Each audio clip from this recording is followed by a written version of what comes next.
आज पूरे देश के लिए एक बहुत दुखद दिन है। भारत माता के सच्चे सपूत रतन टाटा जी आज हमारे समक्ष नहीं रहे। उनकी जिंदगी एक प्रेरणा है हर नौजवान के लिए, हर भारतीय के लिए। उनकी दृढ़ इच्छा शक्ति, उनकी रिस्क लेने की क्षमता,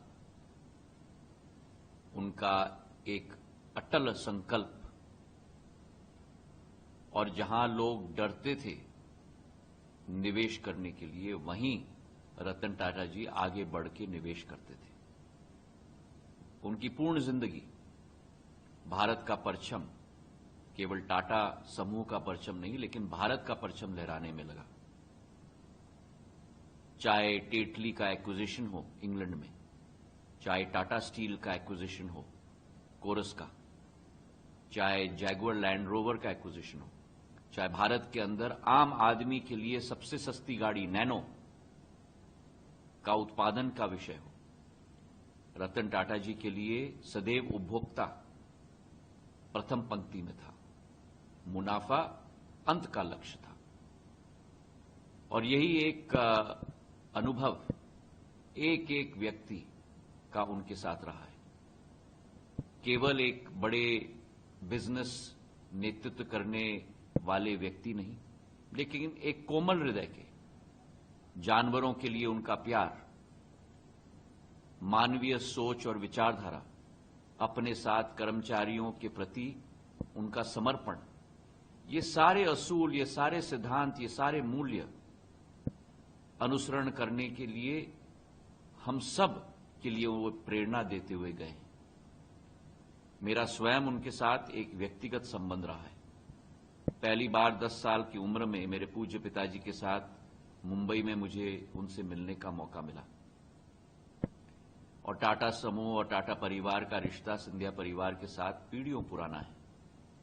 सर जमशेद जी टाटा जब टाटा स्टील बना रहे थे, उस समय मेरे पूज्य पिताजी के दादा माधव महाराज प्रथम ने उन्हें योगदान, मदद और राशि के आधार पर दी थी।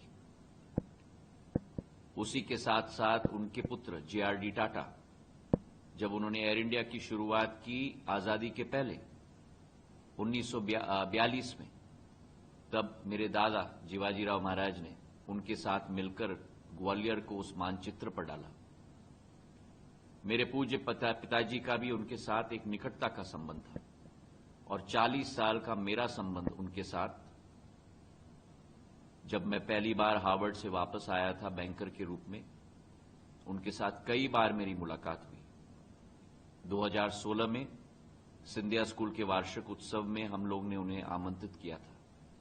और 80 साल की उम्र में जिस तरीके से उन्होंने एक एक नौजवान लड़के का दिल जीता, प्रदर्शनी में एक एक टेबल पर गए, होड़ लग गई थी नौजवान बच्चों की उनके साथ फोटो लेने के लिए, उनके साथ ऑटोग्राफ लेने के लिए।